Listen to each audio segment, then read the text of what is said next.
Welcome back to Story Deep Dive. This is Dana and Rachel, and we are back at it for our next read, which is Dead Until Dark.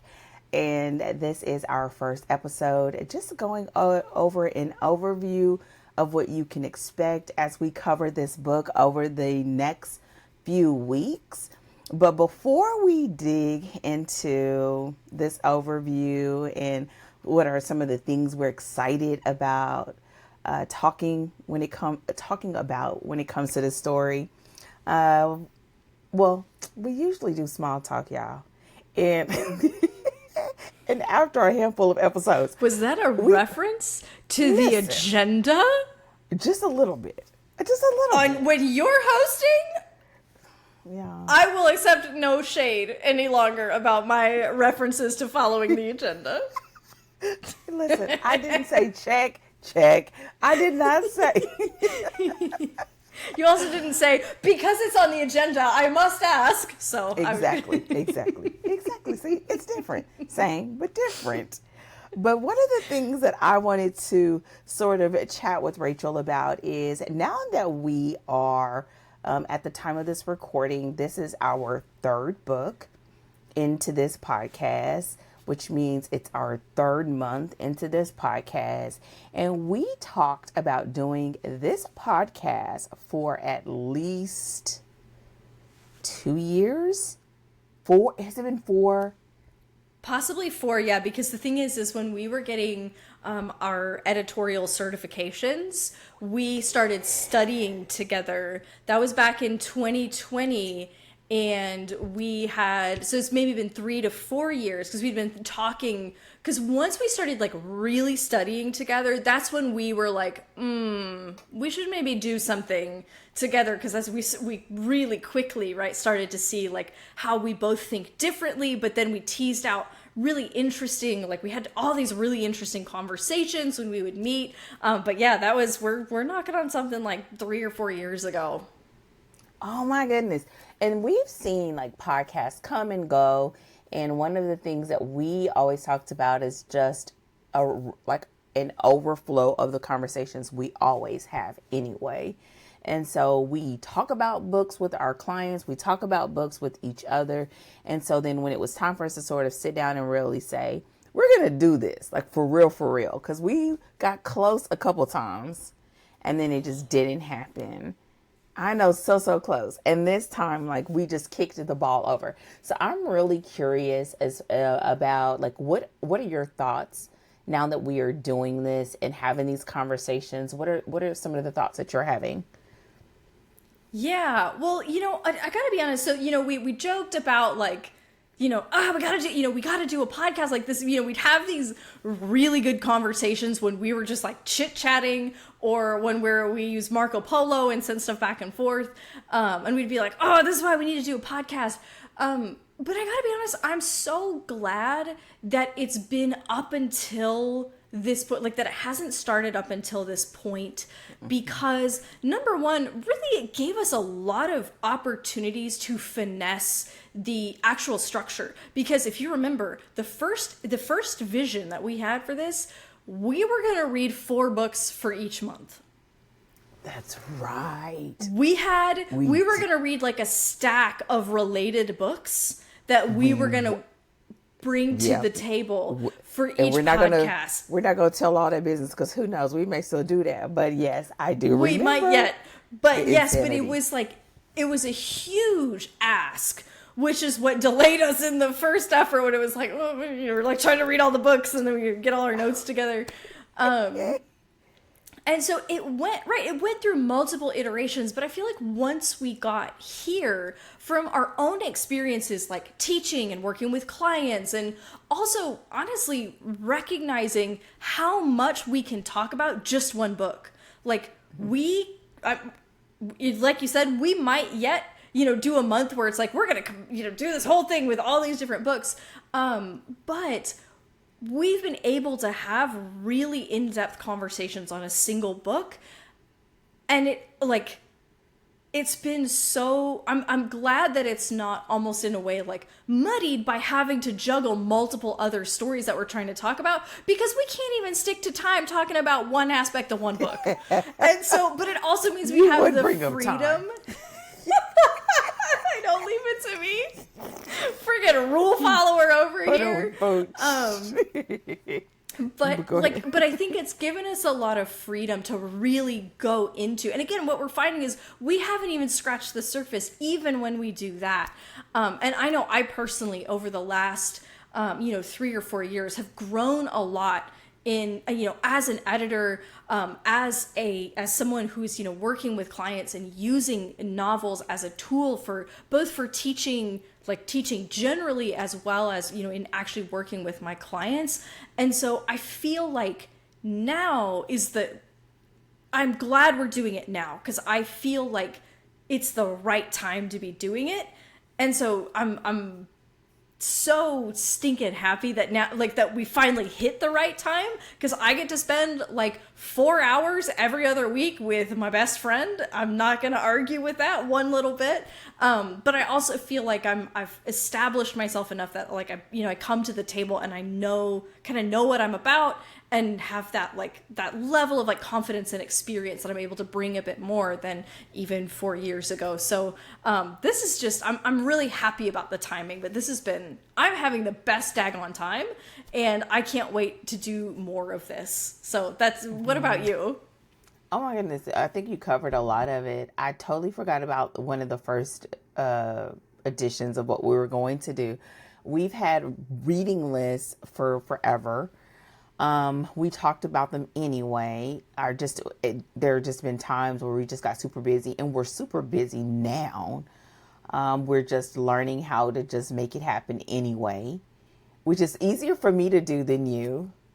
And so I think that's been good. You know what? I think it's because even though I am super structured, you are super structured, I think. Oh my God, if you're structured and you're saying I'm super structured, I think you are. I can't begin to fathom what that means. I mean, I know I'm super structured, but I think maybe I'm not even as structured as I realize. But you like for things to sort of, if you said, let's record it tomorrow, I'm going to make it work. Now you will be ready, but you'll be like, wait a minute, tomorrow? As in the day, I mean, I'll do it because you're asking. So I think, even though we're busy making this happen, I think even in how we selected the books, showing, it proves that we just were on a right track to me, because our book selection stood. And I think that's the part that's been so cool, to see the books that we picked, and now that reading them again to prepare, even after we've read them before, it's like, oh, this was a good book. And I know we're probably going to have some where we're going to, vary and differ, but I think we just have enough similarities and enough experiential differences that it still makes it for a really great conversation.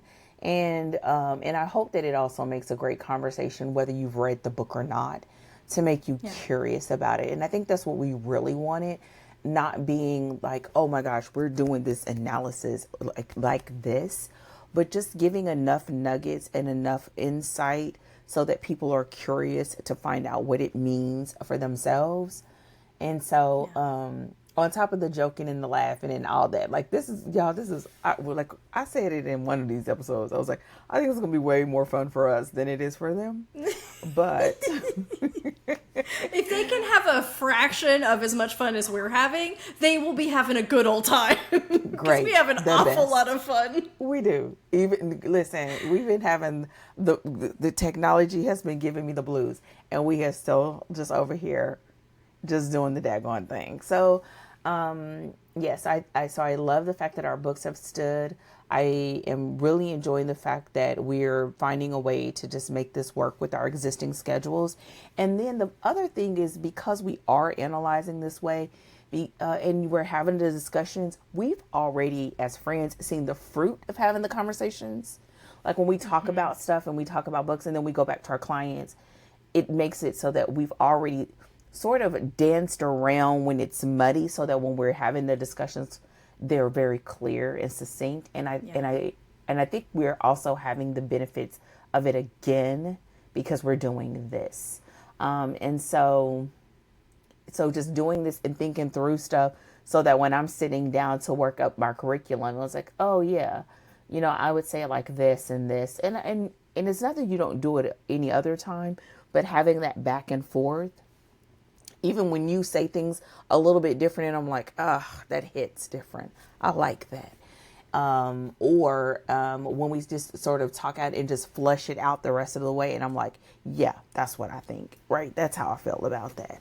And so I'm just hoping that it brings that same energy for listeners, and that as we sort of dive into books that we haven't read as much, I think that's when it's really going to get good. Well, yeah. I think I'll see how I feel. Ask me how I feel after the next book. We'll check back in. It's just like, is it good? Are we? I'll find out in the preview episode. I'll be sure to check in. So then I'd love to also maybe talk just a little bit about like how we decided to select our books. And then, yes, y'all, we're going to have this conversation for a little bit, and then we'll be getting into Dead Until Dark. But yeah, we'll talk about the juice. Yeah, bringing it like we just, right. So, like, talk a little bit about how we selected the books. I'll start us off a little bit. We sort of, I think for what we probably would just peg as the first season is sort of the books that we already knew we wanted to talk about. Books that are just reliable and faithful for recommending to clients. Also ones that we've had and recommended to each other, or ones that we were reading as we were each just trying to just feel our way through. When we both started studying, we were at different places in our client work. But I think because when we really just started studying together and became really good friends, we sort of went through that same sort of rites of passage. It sort of just was like a leveler in a lot of ways. But it also meant that it gave us room that when we came on the other side, sort of you starting to go through and find your way to crime and fantasy, and me romance and fantasy, and then we just have some overlaps and started like cross sharing books and sort of having clients that needed this or that, and I could say, well, have them read this book, have them read that book, and then us talking about it. But what are some of the things that you look for? Because I know I'm always going for a good contemporary something. Give or take. Y'all listen, I like regular categorical fiction. I don't need roses and flowers. I don't need sonnets and all of that. But yeah, what about you? What are you looking for? I mean, besides ghosts and murder, that's why you bring so much important balance to the podcast, because I'm like, this book is gritty. Aren't you excited, Dana? And you're like, no, I'm not. And I'm like, but there's so much murder. And you're like, I don't want murder. And I'm like, but murder. Like, it's just... When I called you about those ghosts in Ninth House, I said, listen, I don't think I know you. Who are you? Who are you really? Who are you really? I thought I knew her. We didn't stayed under the same roof. We didn't even share the same room. We shared a bed. We shared a bed. Who are you, ma'am? We fell asleep in the same bed watching Pride and Prejudice together. We did. And then you got me reading some ghosts. I was like, I thought we were the same person, but I see no. My favorite part is that in the Ninth House podcast, you admitted that you were like, I didn't even read the blurb. Rachel said to read it, so I just picked it up and didn't read the blurb. If you had read the blurb, you would have known that there were ghosts. But the fact that you didn't, so you showed up to this book and you said, I'm sorry, did you say ghosts? Is my favorite. Rachel, when I started reading and I said, wait a minute, what? I flipped that book over. Listen, y'all, I'm going to keep it 1,000 with y'all. What saved her was her husband. Because he was like, well, listen, he always gives the best commentary from the sidelines. His B-roll is everything. So therefore, he was like, well, sometimes, hey, listen, I was listening to him because at that point, I didn't know Rachel. I didn't know her. You're like, I can't trust you. Trevor, I know, but Rachel, I can't trust you. Listen, I was like, both of us scary. I know you scary. I know I'm scary. How did this get in the whole lineup? Housewife. I didn't have the answers. So yes, the fact that she was just so, this is my favorite book. This is, oh my God. She had it as a prop. It was in the background. I was sold. And listen, y'all, it was downhill from there. And then about what, like, probably about 2/3 through, I was like, man, I don't know about this, Rach. I don't know. And then Trevor came through in clutch, and I was like, okay, I'm gonna finish it. Then I was like, that book was really good. In the end, I was vindicated, but we were real dicey there for a minute. This is 2 minutes. Like 2 we minutes. talked about. It was Not yeah, 1 it minute. was a hot couple of minutes. And we talked about this in the podcast. It was, this is Rachel's like metal listening and crime. This is like my gritty crime story side, which is just a side that you knew existed, but you've never gotten a book recommendation from that side. Like, that part of me has never been like, Dana, I have a book for you. Girl, Because I was like, Knox Morgan in Things We Never Got Over. Like, it's both of these things are existing in the same person, and all I can say is I'm sorry. Girl, listen, first of all, I need to be knocked out because I was not paying attention to context clues. I didn't pay attention to the cover. I didn't pay attention to the snake. Rachel, I don't know what I was doing. For the viewers, this is the cover of this book. It's got creepy text and a big old snake. You said buy it, read it. I said okay, because we had read so many other. Listen, but yes. But I think it's even as we laugh and realize how that story was sort of this great combination between where you have this love of literary fiction, and it sort of does have a feel of a categorical sort of fiction, and that it does feel contemporary and sort of like almost very modern. The fact that you have it set on a college campus. So it I know why you picked it now, but then you could have missed me with that. Girl. Especially when that goes, I was like, oh, heck no. And then when I realized, girl, all I could think of was Sixth Sense. I see dead people. I was done. I was done. Like, someone called Bruce Willis. Was it Bruce Willis in that movie? Yes, it was. Right? Okay, Yes, it was. I had a small panic when I let out a name, and I was like, what if that's not the guy, and I'm about to be really embarrassed. It's on a recorded line, and you can't take it out. You can't. There's no going back. I think I haven't answered the question yet. Of like, what do I choose? What do I choose in a book besides ghosts and murder?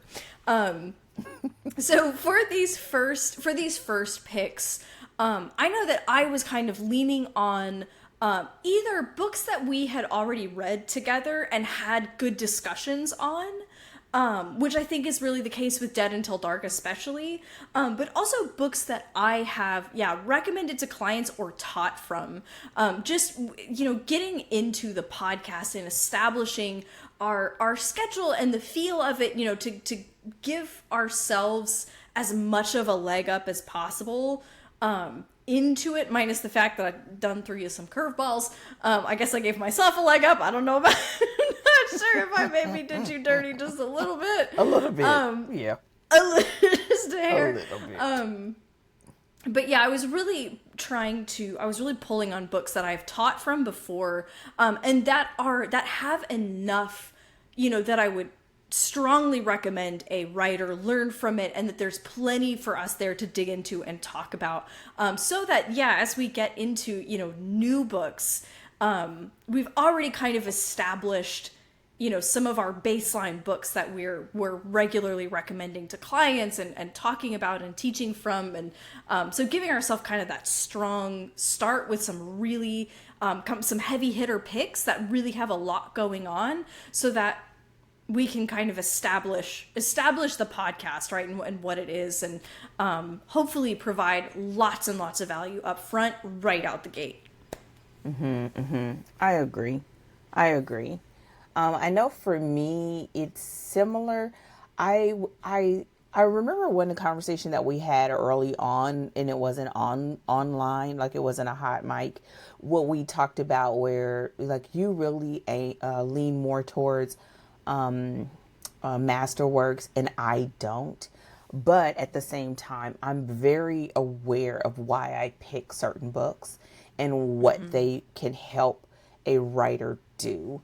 And I find that having a mixture of those, I think we can kind of take it for granted because we're pretty good at like selecting and knowing when something is off. But when you are working with people and they have issues with finding masterworks, or have issues with identifying comps, you realize it's really not that straightforward. So starting to have these conversations where people can see like what we're talking about and what we're looking at. And even if we're not going in like to this deep analysis, it's usually enough to say, that's one I need to take a look at. Or no, I'm not sure if that one's for me. And I think that's a great starting place, because if you hear the conversation and then you read the book, you go in, even though, I mean, we try not to do spoiler alerts, but if you're doing it to study, you're going to have spoiler alerts. It's just how it's going to go. But if you are able to sort of go into it knowing that these are some of the things I can take away, that first pass is just going to be to read. That second pass, then you can start thinking about, well, what do I see? And when you get to that third pass, then come back and listen to the episodes and some of the things that rose to the top. And especially if there are things that you are aiming to get better at, or there's the things that you didn't even know you needed, like us having the conversation about talking about when we had in this book that we're going to talk about now, having both of those genres equally on the page. You know, sometimes people know they want to have a romance, and they know they want to have a crime story, but maybe they are still trying to decide whether they want to be a duel and that it is truly a fusion, or whether they want one as a subplot. And what does that mean? And so I think what it can do is help you to not so much have a languaging, but have an understanding so that you can ask better questions, right? Yeah. Whether it's with your editor or your critique group, or if you are in one of our communities or on one of our Substacks, be able to ask questions to help you get to a place where it helps you to have an understanding enough to bring it to the page. And if you can do that, you can learn anything. You can learn anything. That's so true. And the thing is that, you can learn anything from any book, right? Like the opportunities. I always, tell my clients, it's like, okay, if you hate the book, and I've had to go through this, because we talk about, historical fiction, and I, was digging through a bunch of different books looking for comps and stuff. And I was like, oh, I hate it so much, because we found some really books that I found really boring, and I had to like wade through them and say, okay, what's not working? Where is the pacing? And really, right, learning, just like you said, to ask those questions. And then there's, like you said, there's nothing you can't learn. And then you can really start to approach every book like a writer and take something from it, whether you loved it or whether it was giving you the ick, right? And so the one thing that I want to say about this podcast that I've so enjoyed is when we come together to record, like, it is keeping me regularly inspired, because when we sit down to record and we have these conversations about great books, I am ready to get back after it. Well, let me go to bed first and like sleep, and then like come back the next day, because these recording sessions are intense. But making that contact with books and exploring them more deeply and hearing different perspectives and, sharing in that mutual appreciation or consideration it's been really keeping me, it's like, it's kind of like keeps that fire going so that I'm ready to get back into the writing and get back into working with my clients. And I'm excited because it's kind of keeping me connected to that heartbeat. And so I hope that this can also do that for our listeners as well, to be like, oh man, like there's so much good stuff to read. There's so much good stuff to learn, and kind of keep that curiosity fueled. And I think another layer of this too becomes that it can make it very practical, right? Because you can go to a lot of places and it becomes so much theory. Listen, I've been doing this a long time and I still be like, what the heck are they talking about? Like, Rachel, I'll be like, listen, I know they were speaking English. I know they strung some English words together. But what in the heck are they talking about? I don't know. And y'all, I'm so for real. Like, are we curing cancer? Or are we writing steamy romance, right? And so I think also like getting this point of where you're curious enough to give yourself permission to just try. Like put some words on the page and keep trying, because part of this is not just about getting inspiration, but getting inspiration and turning it into something that only you could do. Whether you are writing manually or writing with AI or writing with ghostwriters or doing the plotting or whatever it is that you're doing that gives you this clear representation of you as a storyteller. And so I hope that we inspire that, as people who love story and have clearly some really different takes on stuff. but here, listen. Keeps it exciting. But it still works. It keeps it exciting and it works. It works. So yeah. Anything else you want to add? No, I think this that pretty much covers it. And I just love that opportunity to kind of take a pulse on where we've been so far. We're three books and 3 months in, and so getting to just and having this book as our third, where it's like we did a Rachel pick, we did a Dana pick, and then we found a book that was like all Rachel and all Dana at the same exact time, which is just. It's one of those things where you're like, I can't believe a book like this exists, but it sure does, and it makes it. I'm so excited to get to talk about this one.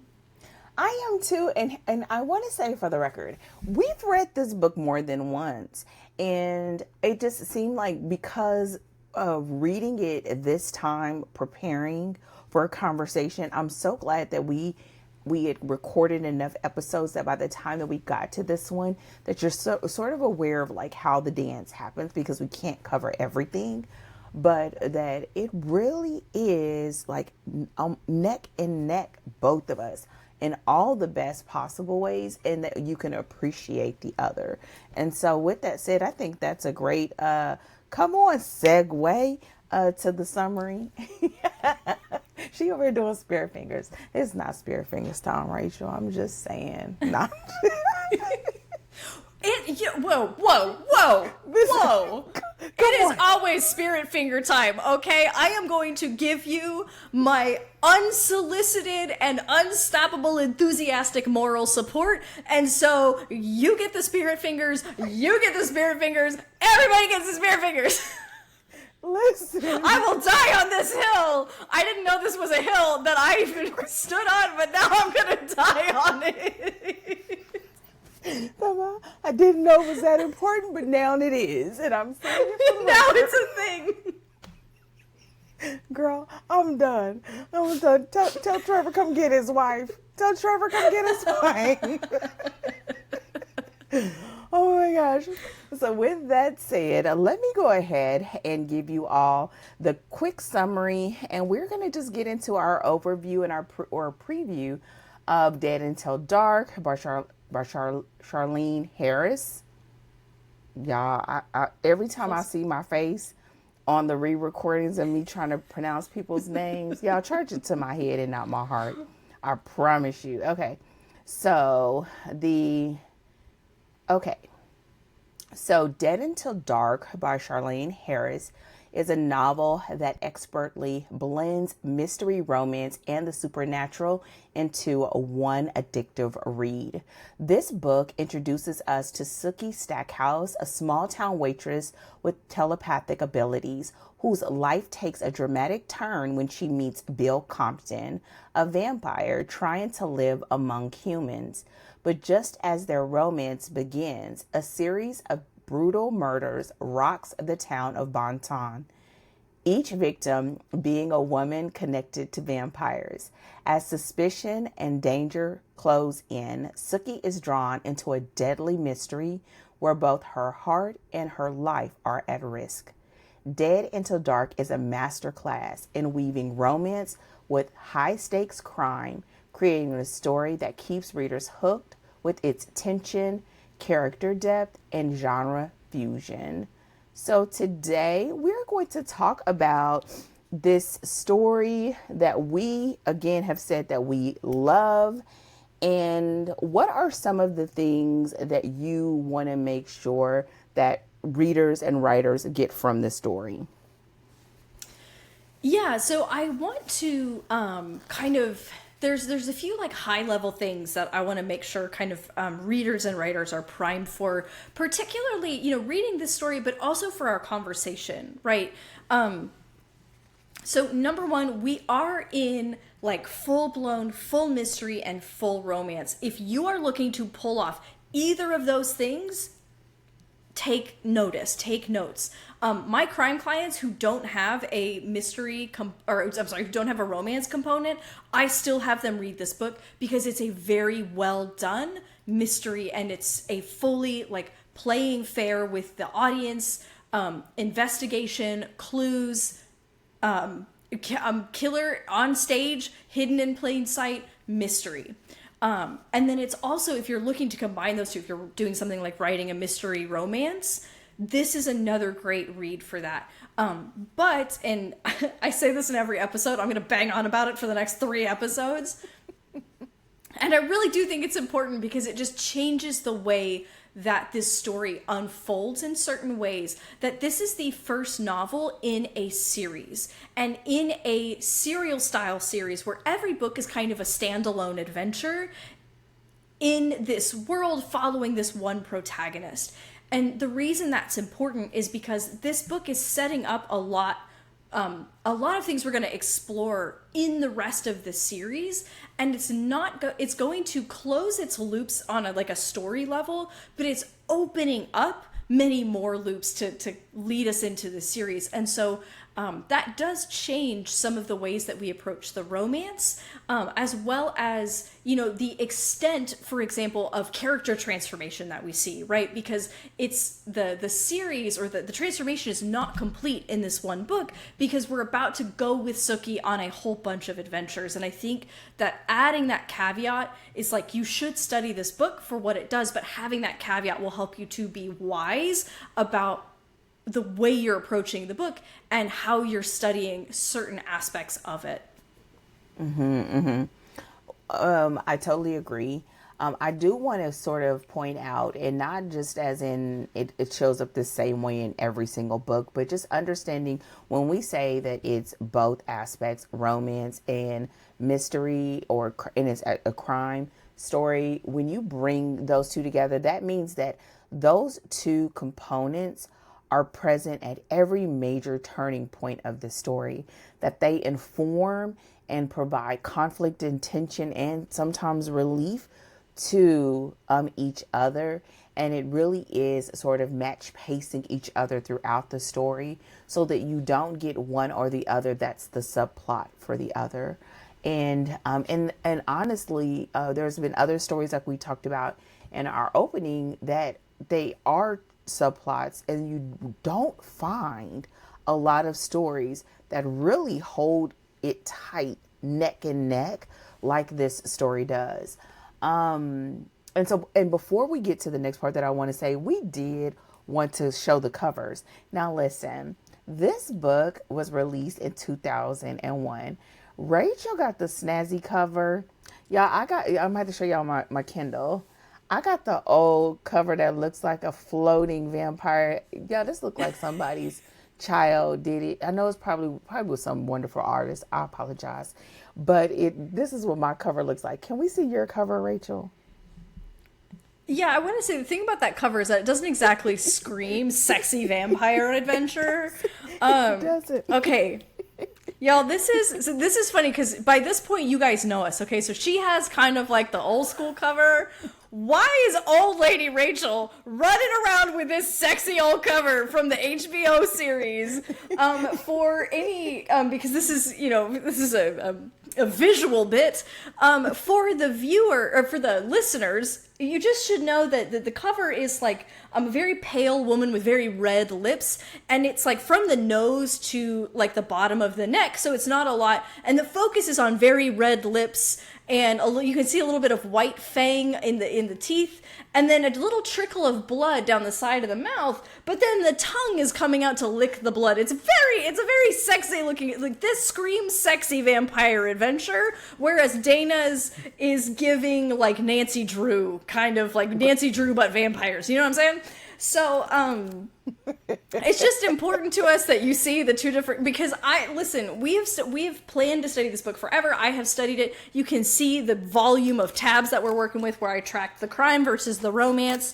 Y'all, I was taking this bad boy to the pool at my apartment complex back in the day, and all the people in my apartment complex saw me with this book in my hands, and I'm sure I left an impression. So, looking like a vampire myself in the sun, if we're honest. So part of this actually leads into one of the other things we wanted to make sure that we talk about in this preview, which is, Rachel's cover told it all, which we're dealing with vampires, and there are hints of shifters, and even in the summary we realize that Sookie has telepathic abilities. But the other thing that we want to talk about, that this book is dated in some ways. The original, well, at least the version that I have, was released in 2001. I know Rachel's was a reprint based on them having the TV series, or I think it was Showtime, but having a series, a television series.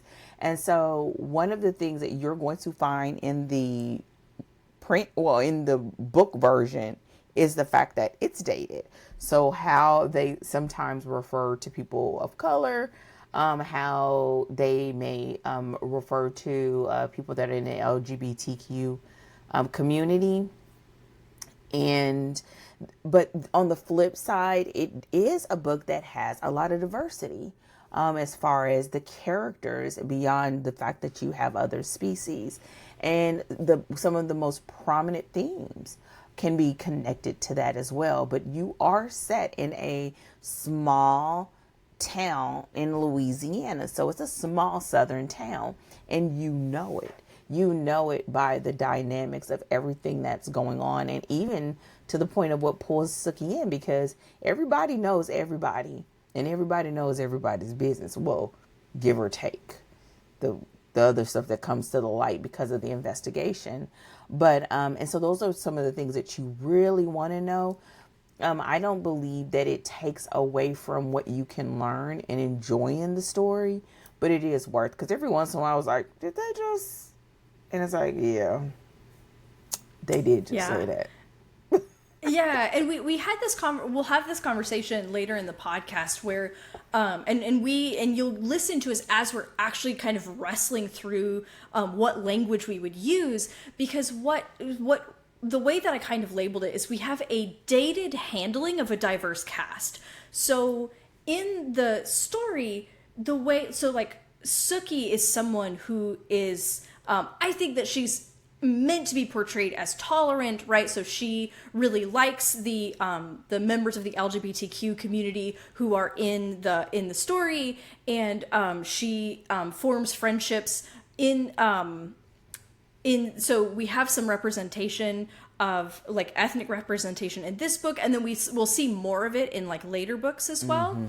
Mm-hmm. And so we do have like that diverse cast. What we're missing is that sensitivity, right? So we kind of have diversity with 25-year-old, like, you know what I mean? It was like, it's a 25-year-old attempt at diversity, but it lacks some of that sensitivity. And so it's that, it's trying, but it falls short, especially, as, our 2025 sensibilities do not agree with like, you see some of the language, and it doesn't feel good because it's because it it's just dated, doesn't.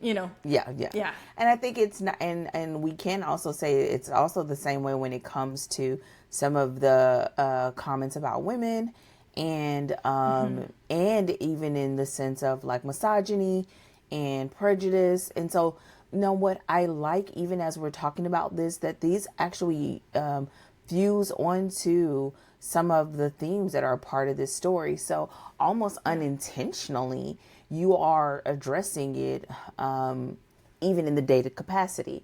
So we do have that, but it's not one of those things that's just smack dab in your face. So we're telling you now, it's kind of like when you're trying to wrestle with, should you give a trigger warning or not?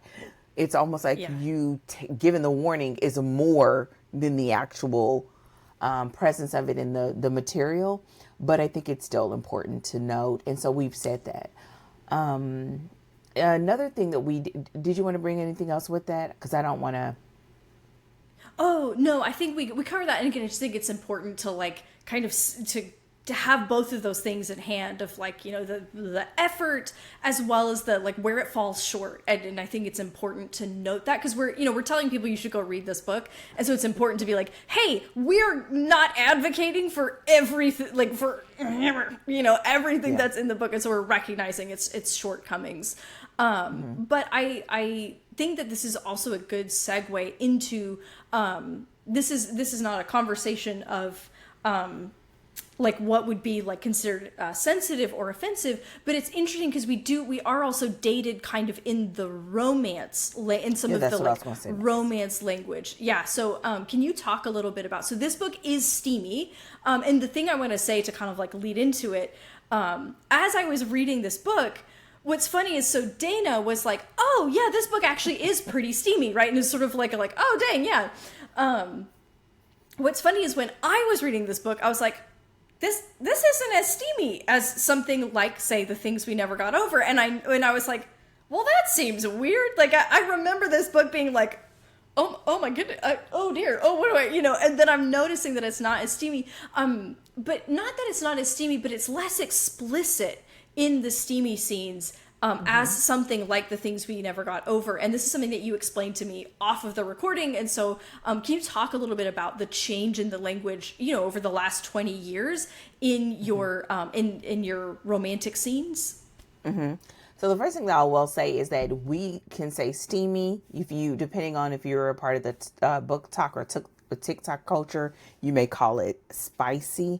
Now what's going to happen is when you get to this story, at first, it's going to come off as not being as steamy as more contemporary romances are nowadays, but really you'll find that it is due to the actual language used in the scenes. We are more explicit in some of the words that we use. So the verbiage itself and the word choices is a lot more censored in this book. However, if you look at it like scene for scene, this book would still be on the steamier side because there are more intimate scenes. And you tackle on the fact that you have an element that could be considered kink or a fetish when it comes to biting, vampire blood, the fact that it is mixed in both a sexual context and arousal context, that it can seem like it just sort of just gives it more and more notches, even though the verbiage and the literal act of it being written out is a little bit more on the censored side. So it is a steamy, there is biting, there is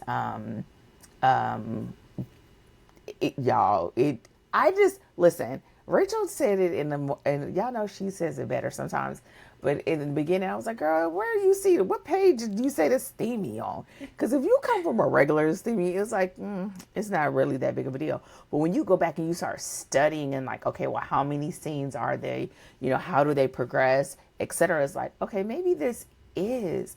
And so I would just say, if you are someone that you clutch your pearls because it's on the page, you probably could still get through it, but it is on the page. And then the fact that as they go along in their relationship, it gets a little bit more, y'all, they do what grown folks do. I don't know what else to say, but, but just know that it's there. But I will say this, and this is something that we do discuss further in the episodes, is the fact that even though on the surface you sort of have this conversation about vampires, and the first thing we think about with vampires is biting and blood, and the fact that the actual presence of the vampire blood really takes on its own sort of context. And we don't talk about it at length, but I do think it was sort of a way of, I don't want to say normalizing, but just really sort of just, it's almost like that the blood itself becomes this sort of dynamic between the humans and the vampires, because of the creation of a synthetic opportunity for them to be able to feed without harming humans. But then also that it is a sense of contention within the vampire community, and it's also a sense of contention in the human community. So it becomes this thing, on top of the fact that it is something that is sought. Vampire blood is sought as almost like a drug, and it has healing properties, and it's just all these different things. And again, it's just another layer that the author brings to this, the texture of this story, that I thought was a really great usage. And once you read it a couple times, you realize like, oh, and even that, right, is right up front. It's front and center, chapter 1, of the lengths that people will go to get their hands on vampire blood, which puts vampires in harm's way. So it's just sort of that play with life and death stakes in that capacity for vampires. And for humans, it's that they can be bit and either changed or drained. And so, yeah, so you don't miss the fact, even though it's sort of treated sort of lightly a little bit, but the vampires are still deadly, right? It's like they're still deadly, like, well, dead and so dark, but yes, they're so deadly. So we talked about the steamy, the dated, the kink. The other thing that I will say that is really important as you go through and reading this book is understanding, because there is a fusion between the romance and the mystery, that you have reader expectations for both that are present on the page. And this is another reason why we both repeatedly recommend this book, even if you have no desire of writing a vampire, or no desire of doing shifters, or having some sort of otherworldly aspects, or I would like to say fantastical aspects, or have this super long suspension of belief. The way that the actual crimes are carried out, the way that they are depicted in the book, the ones that she chooses to do on the page and off, are all just really great. And I'd love to hear you talk a little bit about that, just about having those different expectations. And you talk about it a lot too with the characters and all that, but I'd love for you to add some more to that, just, as a preview. Yeah, I think, when you're this is gonna be like nerd talk coming out, but when you're kind of dual wielding genres, this is really something you have to really be aware of, right? Like, if you're gonna mix in a crime story, and if you're going to make it a crime forward story, you better know what your crime raters are looking for. If this is gonna have the appearance of a murder mystery, you better deliver on the murder mystery. And so this story does that. It hits, let me think, let's see if I can come up with maybe like 4 kind of essential elements, right? Of a murder mystery crime story. That's going to be, your protagonist is picking up clues that are going to lead them to the identity of the killer. And the killer is someone we have met on the page. I wrote a whole Substack post sort of delineating between, a crime versus a thriller versus a suspense versus, there's one more that I'm blanking on what the fourth category was, but because the expectations for these are different. So, kind of knowing what you're going into. But if you're writing a crime story, we need to see that killer on the page. The reader needs to be able to have guessed who it was based on the information you presented them in the story, which is why your protagonist investigating is so important. What we also see is the suspects. So there's a couple different ways you can handle suspects. A lot of times when you have an outsider protagonist coming into a situation to investigate, you kind of have a constrained pool of suspects that you're looking at. So our suspects are these 4 people, and we're trying to whittle it down among them. This story is happening with an insider. These are all people she knows, so she has no reason to specifically expect that it's any of them, except that there are all these people who have motive and opportunity, and who look awfully suspicious. So we don't have a defined pool of suspects, but we cannot figure out, of all the people we're meeting, who it could possibly be, and that's really a part of the thrill of the story. So you've got your protagonist is investigating, they're gaining clues that are leading us toward a killer, and we have a pool of suspects. So those are kind of all of the things that you're looking for when you're creating a mystery. And she puts all of those on the page, plays totally fair with us, and still manages to surprise us. And that's when you've really hit on something good, which is why, even though most of my crime clients aren't going to write anything with vampires, I actually recommended it to one crime client, and I was like, hey, this is a really great example of these things, and it's a great example of a crime.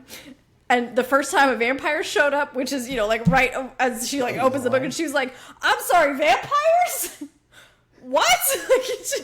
And I was like, oh, I should have warned, my bad. I should have warned, oops. So those are some of the things that you're going to be looking for when it comes to looking at the mystery aspect of this story specifically. Mm-hmm. Now, as Rachel was saying that, and again, we don't go into the nitty gritty of this, but if you are a romance writer, you will see all of those all of the main reader expectations when it comes to romance. Their meet cute. You see the increase of tension and romantic tension and the evolving of their relationship. You see a breakup scene. You see grand gesture. You see they're happy for now versus a happily ever after, and you will see that all the way through. And what's amazing, of course, and I can't forget first kiss and the physical intimacy. But what's amazing is that the mystery elements and that crime elements is touching and concerning everything about, even down to them coming together the whole time. And the romance is also affecting the everything about the crime and the crimes that are being committed. And so when you start looking at it in that aspect, again, that's why we say that it really is matching pace. And you see all of the essential beats and scenes for both genres in this story, which is not like you don't. I'm sure if we keep looking, but it's one of the ones. This is the most enjoyable read where you get to see it work out, and it's great. So know that you'll have both of that, and that's what we kind of mean by that fusion. And so it makes for a great read. Were there any other things that you wanted to ensure that we bring up? Also know that we say vampires, but there are also some hints of other beings. Also, which was in the summary, the fact that Sookie has gifts that she sort of has had her entire life that she's wrestled with. And it's really this sort of play between her struggling to be normal her whole life and not being normal, and the sort of the pros and cons that come with that, and what causes her to be drawn to Bill besides just the fact that he's a vampire, because that is a part of the appeal originally, right? It's a part of the appeal, but there are aspects that she can see to the essence of him and he can see to the essence of her that really is the foundation of their relationship. And I would say this book does an amazing job of ensuring that there are stakes for both of them. There are life and death stakes for Sookie, and there are life and death stakes for Bill on so many levels that they both have to navigate. And it's because of the romance and the crime, right? Those two elements make the navigating of that relationship extremely hard, and the determination of who the culprit is extremely hard, and which makes the culprit, listen, he did his thing. Oh dang. Said he. I don't know, we're not gonna give nothing away. So that's anything else that we need to make sure that we cover before they get into I will say that this is a very interesting play when it comes to characters.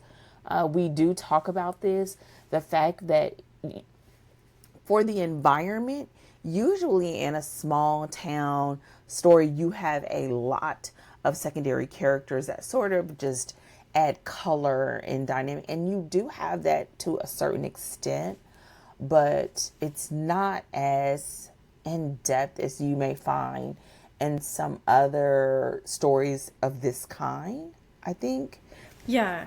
Yeah, well, and I think, I want to say, I think one of the reasons for that is because this series doesn't stay small town, right? So, so if we think about a place like Knockemout, right, it stays small town. So we stay in Knockemout and we're going to meet these characters. And so we kind of need characters to keep us in, like as a part of keeping us in Knockemout, versus Sookie's world is actually expanding because of the events of the story. So this story like pushes Sookie into a new kind of life where she still lives in Bontom. So we're still going to meet some of the meet some of the small town characters again. But the cast is really going to grow over the course of the series. So that's where it differs, even though it takes place in a small town. I think that's where it differs in a really big way from your typical small town story, because part of the excitement of the series itself is the fact that these are actually not the only people we're going to spend time with. And in every book, the cast is going to get bigger and we're going to meet new people and see new facets of the world. I mean, literally the second book is Living Dead in Dallas. So she goes to Dallas where she sees this world and what it looks like in a big city like Dallas. And so that's where we shift away. So it's not the expectation that's set in the series is not that the whole thing is small town, but that actually the world is about to get a whole lot bigger. And I think that's part of why we don't see that same kind of cast that we would normally expect for a small town anything, for a cozy small town series, or for a small town romance, anything that would normally be like a small town serial. Mm-hmm. I would also say, to me, it made me think, because you're in this book establishing why vampires are even accepted in mainstream society, it almost makes you think of like a science fiction book, where in the beginning you are trying to lay the groundwork of how this all came to be. And while we're doing that, we are wrestling with the fact that you have all of these bodies. Right. So she really had to also establish the state of the world, establish the stakes, establish the players that are a part of this world. And it's really, I don't know what I would think the word count is, because I don't think it's really as long as it could have been. It's pretty tight. No, I mean, yeah, I don't know about word count, but definitely. So this is sort of like, I don't know, probably close to trade paperback size. Yes. It's not even 300 pages. It's 292. So I mean, it doesn't even. So she could. What I think is quite amazing actually is, could she technically have made a longer book? Yes. But she opted to pack all of this into a much smaller book. And I think the benefit of that is that it gave her a lot of room in the series to really kind of just, because I think she knew she was writing a serial, right? And that she was going to write more books and have more kind of stuff coming down the pipeline in this world. And so she gave herself, I think she practiced a lot of restraint and, you know, committed to pulling off this one book, and it gave her a lot of room to say, we're going to keep teasing out this story and keep teasing out the implications and the world over the course of the series, which is not something you would see as often in like a sci-fi or a fantasy, where, you know, we're establishing, but that's also because they're of a determined length, right? Usually they're a determined, if they're in a series, there's 3 books, there's 5 books, there's a plan for the number of books, versus we're just gonna go and see what happens, and, you know, see what kind of adventures Sookie gets to have, and leaving all of that space open to play inside of that serial style. Yeah, I agree. The other thing that I will say, and we don't go into a lot about, but we do talk about this, is this book has an amazing first couple of chapters. The whole book is good, but the first couple of chapters, if you want to talk about setting up a book, setting up the promise to the readers, setting up the expectations of what to get, what's at stake, what the conflict is, from the jump, we are in there, and it continues to, the stakes continue to grow, and it turns into even more of a life or death situation for Sookie as well as Bill. And I think that is something really, really great to see, of how she was able to pull off something that intense this super early in the book, and that it escalates from there. Like, that literally is the ground floor of everything. And so this is a great book to study the first couple of chapters. And the first act. I mean, the whole thing is great, but that is just, so that's another great thing about this book. And that she does a great job of continuing to up, and those twists keep coming. And we see Sookie turn into someone we really want to see win. And we really want to see her have the love that she wants. And she pays the price, you know, in this story. Yeah, and I want to say, like, something that's, you know, so amazing about the first chapter of this book, just like you said, and I love this as an example for my crime as well as my romance, and then definitely for my mystery romance writers. Using the first chapter to establish, sets the tone in every way, right? We get the life and death stakes, we get mention of our first body, and we also get the hint of that there's going to be romance, particularly in the interactions between Sookie and Bill. So she immediately, or not quite immediately, but very quickly recognizes how seductive Bill is, and he's low-key trying to put the moves on because he's a vampire. It's what he does, right? And he's like, "That was very brave of you," and she was like, "Don't even try it with me, okay?" And right, we get even these phrases. It's such a vivid phrase that she uses that I remember the phrase. She says something like, in a voice so seductive it would have shivered Arlene right out of her red nylon panties. I mean, right, when you think about using language like that and describing something like that, it kind of tells you what kind of book you're in, right? It lets you know it's gonna, I don't know if you would say, if you would fully say that it tells you it's gonna be steamy, but it lets you know there's gonna be romance. And so it really, and even the seductiveness of Bill and the way that she, because he also makes multiple sort of suggestive remarks at her.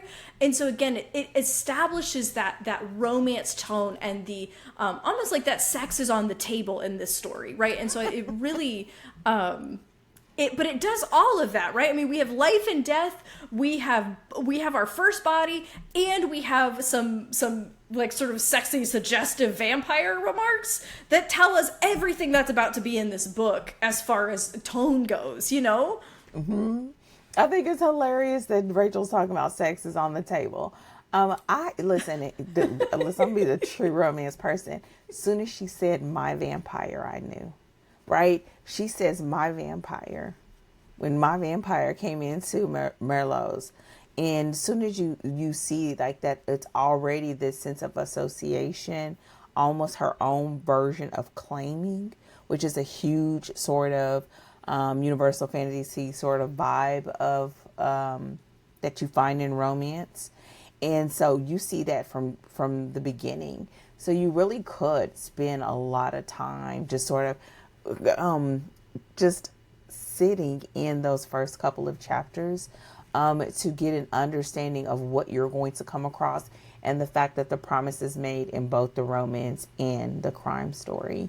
Let's see. Are there any other things that you don't want us to miss before we wrap up this episode? I don't think so. We pretty much hit all of them. I mean, we got at the mystery. We talked about your, kind of essential beats, which is a great setup for our plot conversation. We hit characters, as far as, what we do and kind of don't have, but we'll go really in depth on the characters, in the characters episode. So I think, if you took this and you showed up to read the book and listen to the next few episodes, I think you're in for, number one, I think you're in for a great ride. And I think there's so much to gain from reading this book.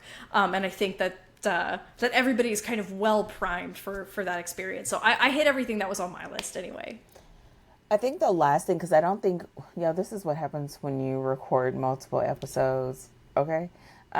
Is that the one thing that we can't forget, because I don't think we've said it here, is one of the great things about the story is that Sookie is not a damsel in distress. And we sort of talked about the fact that she sort of shows up and she, look, I done said this in another episode, she nook if you book. She trying to be all up in the middle of stuff, whether she should be or not. And I think that's one of those things that really help this story, because she is growing. She's growing just in her own right of as a young woman, as someone who has wrestled with this ability her entire life and trying to adjust to what is right and wrong in utilizing it. And that we're going to get more of it over the course of the series, but you get a really great understanding of the hardships that have come with it.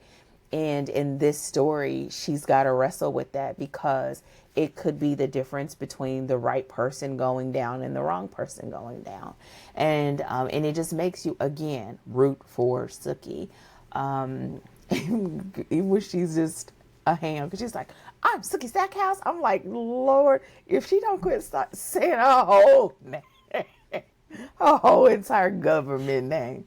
And I still want to know, is it really Sookie, or if it's Sookie supposed to be short for something else? Girl, I guess we're going to have to find out. So with that said, everyone, thank you so much for joining us for this first episode in our read of Dead Until Dark by Charlaine Harris. You are in for an absolute treat. And if you haven't done so already, do not forget to grab your copy. This is another one of those great books that is available in both print, ebook, and audiobook.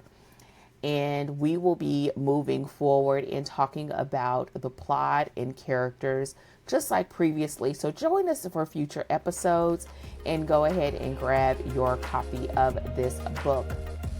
We will see you all really, really soon. And as always, happy writing. Goodbye.